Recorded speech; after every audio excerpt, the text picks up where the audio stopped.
malam, ibu juga sering dengar suara kayak ular merayap di atas plafon kamar.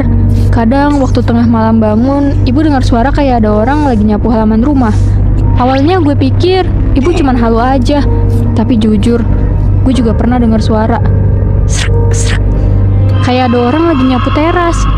Tapi karena sifat gue yang gak kepoan alias cari aman, jadi ya udahlah, gue pura-pura nggak denger aja. Di rumah itu yang paling sering diganggu emang ibu. Padahal ibu bukan anak IndiHome, tapi justru dia yang paling peka di rumah ini. Sedangkan bapak sama sekali nggak pernah diganggu. Padahal sering nonton film sendirian di ruang keluarga dalam keadaan gelap. Gue dan adek gue emang nggak pernah sih lihat penampakan secara langsung, tapi kita sering sakit, mulai dari demam sampai pilek yang lebih dari sebulan. Ada satu kejadian lain yang gue alamin. Setiap malam kami sekeluarga sering jalan-jalan gitu kan keliling kota Tarakan.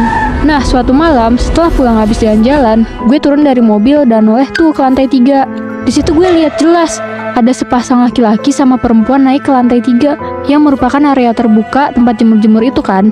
Gue pikir orang tua gue juga ngeliat mereka, tapi ternyata enggak. Gue baru cerita soal ini setelah kami pindah ke Samarinda ya.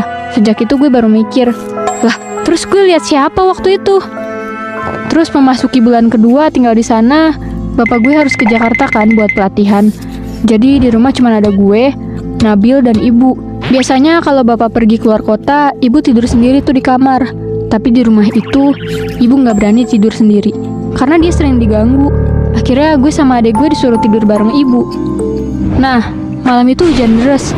Terus tiba-tiba mati lampu pula.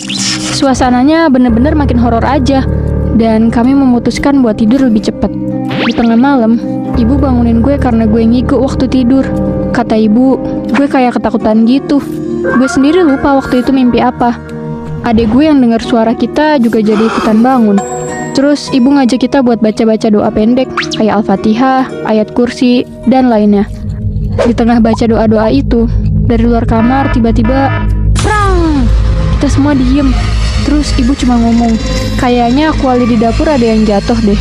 Udah, gak usah dicek, kita tidur aja ya.